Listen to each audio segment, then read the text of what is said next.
पहले ससुराल फिर मायका। देवर की शादी है मम्मी, क्या पहनूं कुछ समझ में ही नहीं आ रहा। अरे वो पिंक साड़ी ली थी ना तूने अपनी ननद की शादी में, वो पहन ले। उसे पहनकर मैंने ऑलरेडी फोटो ले ली है मम्मी, कुछ और बताओ ना। अरे हाँ, मैं तो भूल ही गई थी। सही बात है बेटा, तू क्यों पहनेगी पुरानी साड़ी हैं? जा बाजार जाकर नए कपड़े खरीद ले और महंगी ज्वेलरी भी लेना। हाँ हाँ मम्मी, एक काम करो ना, तुम मुझे शाम को महेश मार्केट में मिलो। तुम भी तो आओगी ना शादी में, तो साथ में शॉपिंग कर लेते हैं। तभी रमा की सास सुलोचना उसे आवाज़ लगाती है। अरे बहू, कहाँ है तू? ये देख ना, ये इवेंट वाला क्या थाम थूम कह रहा है। रमा अपने कमरे से बाहर आती है और सोफे में अपनी सास के साथ इवेंट मैनेजर को बैठा देखती है।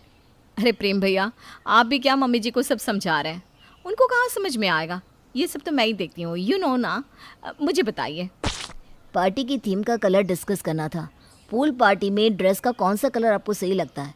मैं चार्ट देता हूँ, आप सिलेक्ट कर लीजिए। आज शाम को ही जाकर पूल पार्टी का ड्रेस खरीद लूँगी।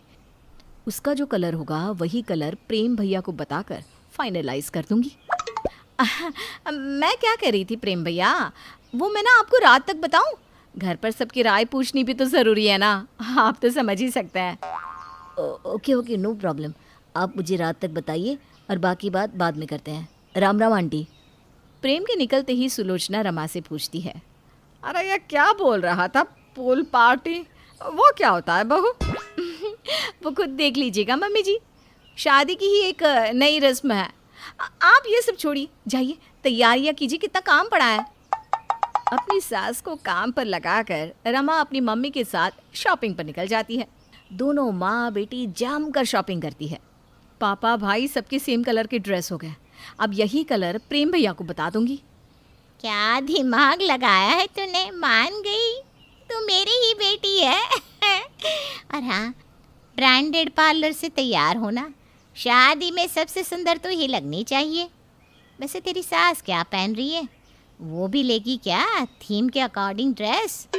मेरी सास का तो मत ही कहो मम्मी, उठ के एक गिलास पानी तक नहीं लेती। 50 की उम्र में बहू क्या आ गई, ऐसे करती है मानो 90 की है। इतने चौंचले मैं नहीं सह सकती। अब इन लोगों को थीम क्या बताऊं? मेरे ससुराल वालों को कितना भी समझाओ, ये रहेंगे देहाती के देहाती। मैं और मेरी फ्रेंड्स तो सेम कलर के ड्रेस में रहेंगे, आप लोग भी तो रहेंगे ना वहाँ, उतना काफ़ी है। अब मेरी सास कुछ भी पहने, मुझे क्या। रमा को अपने ससुराल वालों से बड़ी चीड़ होती थी।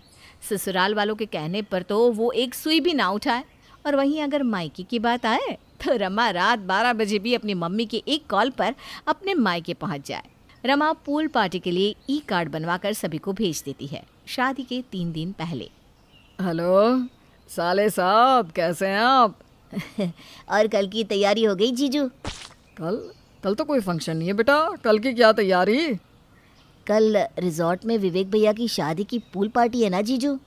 ये बात सुनते ही कुणाल सीधा फ़ोन कट करके रमा के पास जाता है। हमने तुम्हें सब मैनेज करने के लिए कहा था, तो इसका मतलब ये नहीं कि तुम हमसे ही सब छिपा लोगी। तुम्हारे मायके वालों को पता है कि कल पूल पार्टी है और हमें ही नहीं पता। अरे तो उसमें क्या है, मैं सुबह बता देती। वैसे लड़की वालों को बता दिया था मैंने, और उनकी ड्रेस का अरेंजमेंट भी करवा दिया है। इतना भड़कने वाली क्या बात है? बोलना तो नहीं चाहती थी मैं कुणाल, पर ये तो इसकी आदत है, नए लोगों के सामने अच्छा बनना और हमारी कुत्ते जैसी इज्जत करना। मायके वालों से प्यार समझ में आता है, पर ये क्या कि हमारे घर की पार्टी का हमें ही पता नहीं। वो तो अच्छा है कि नील ने कॉल कर दिया, वरना थू थू हो जाती हमारी। जैसे तैसे सारे फंक्शन निकल जाते हैं। शादी के दिन रमा की माँ के साथ साथ उसकी सास का भी बर्थडे था। रमा रात को पार्टी में कट करवाने के लिए एक बड़ा सा केक ऑर्डर करती है। शादी की रात 12 बजे रमा केक को हॉल के बीचों बीच एक टेबल पर रखकर कहती है, हैप्पी बर्थडे मम्मी, आइए केक काटिए, ये आपके लिए सरप्राइज था। देख, तू बेकार में रमा को क्या क्या सुना रही थी। अरे वो तो मेरे लिए केक लाई है, मैं केक काटने चाहती हूँ। इसके पहले कि सुलोचना वहाँ पहुँचे, रमा अपनी मम्मी का हाथ पकड़कर उन्हें केक के पास ले जाकर केक काटने के लिए कहती है, जिसे देखकर उसके ससुराल वालों के चेहरे का रंग उड़ जाता है। पर तभी नैना वहाँ आती है। आज 2 नहीं 3 खुशियाँ एक ही दिन आई हैं। मम्मी जी आइए, विवेक जी ने मुझे बताया था कि आज आपका बर्थडे है। मेरी शादी के दिन मेरी सास का बर्थडे है। इससे बड़ा गिफ्ट मुझे आज क्या ही मिलता। नैना सुलोचना से उसका बर्थडे केक कट करवाती है, जिसे देखकर रमा के मुंह पर 12 बज जाते हैं। नैना गृह प्रवेश करके सुलोचना के घर आती है। अगली सुबह रमा नैना के कमरे में जाकर उससे कहती है, देखो तुम मेरी बहन की तरह हो ना नैना, इसलिए कहती हूँ कोहलू के बैल की तरह काम मत करती रहना। हमारा कर्तव्य है कि अपने मायके वालों का भी सोचें, तो हर 2 दिन में मायके जाते रहना, वरना ये लोग तो घर की मुर्गी बना कर रख देंगे तुझे। और पहली रसोई में चाय बना दे, ज़्यादा कुछ करके खुद को मत थकाना। नैना रमा की बात सुनती तो है, पर रसोई में जाकर तरह तरह के पकवान बनाकर टेबल पर सजा देती है। आशा है आपको खाना पसंद आएगा। नैना सभी को नाश्ता करवाने के बाद अपनी सास के कमरे में एक साड़ी लेकर जाती है। मम्मी जी, आप ऐसी साड़ियाँ क्यों पहनती हैं? अच्छी नहीं लगती। आइए, मैं आपको नई साड़ी पहनाती हूँ। अरे बहू वो क्या है ना, मुझसे इतना काम नहीं हो पाता। प्रेरणा आती है तो साड़ी पहना देती है। रमा ने कभी पहनाया नहीं और मैं जैसे तैसे पहन लेती हूँ, इतना होता नहीं मुझसे। क्या भाभी ने कभी आपको साड़ी तक नहीं पहनाई? खैर, अब मैं आ गई हूँ ना, अब मैं आपका ध्यान रखूँगी। रमा ने तो कभी अपने मायके वालों के अलावा अपने ससुराल वालों के बारे में सोचा ही नहीं था। सुलोचना निवास में मुश्किल से एक वक्त का खाना बनता था, क्योंकि रमा तो हर वक्त अपने मायके में ही रहती थी। पर नैना के आते ही सुलोचना निवास की सारी रंगत ही बदल जाती है। अब वहाँ तरह तरह के पकवान बनने लगते हैं। नैना अपनी गृहस्थी अच्छे से संभाल लेती है, पर रमा वैसी की वैसी ही रहती है। कुछ दिनों के बाद एक दिन, ओह मेरे घुटने। ओह पापा, आप ध्यान क्यों नहीं देते खुद पर? मैं अभी आपको डॉक्टर के पास लेकर जाती हूँ। आप 10 मिनट रुकिए, मैं आ रही हूँ। फ़ोन पर बात करती हुई रमा घर से निकल रही होती है कि नैना वहाँ आ जाती है।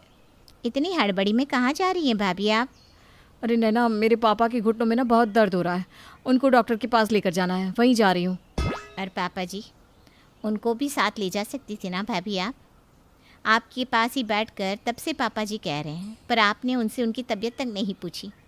पापा जी को छोड़िए, जेठ जी को खाना तक नहीं पूछती आप। वो तो शुक्र है कि मैं आ गई, वरना मुझे तो समझ में ही नहीं आता कि ये घर चल कैसे रहा था पहले। तुम तो हो ही गवार, मैं नहीं हूँ। This is not my class. मुझे लगा तुम पढ़ी लिखी होगी, बट नहीं। खैर, इन पर इतनी दया आ रही है तो तुम ही संभालो ना सबको, मुझे क्यों लेक्चर दे रही हो? ले जाओ अपने प्यारे पापा जी को डॉक्टर के पास। तभी वहाँ कुणाल आता है। ये तुम्हारा क्लास नहीं है तो तुम यहाँ से जा सकती हो रमा। ये क्या बोल रहे हो तुम कुणाल? तुम्हें पता भी है बात क्या है? मुझे कुछ नहीं सुनना, बहुत हुआ। अब अगर तुम्हारा ये ड्रामा खत्म नहीं हुआ तो अपना सामान लेकर यहाँ से निकल जाओ। कुणाल, कुणाल कहाँ जा रहे हो तुम? तुम्हारे पापा को डॉक्टर के पास ले जाने। डॉक्टर से पहले ही अपॉइंटमेंट ले ली थी मैंने, वही पेपर्स लेने घर आया था कि ये नज़ारा दिख गया। मैं अपने ससुराल वालों की तरफ अपने फ़र्ज़ को नहीं भूला, पर तुम भूल गई रमा। व्हाट? रमा की आंखें आंसुओं से भर जाती हैं और उसे अपनी गलती का एहसास हो जाता है। इसके बाद वो हमेशा के लिए बदल जाती है और एक अच्छी बहू बन जाती है।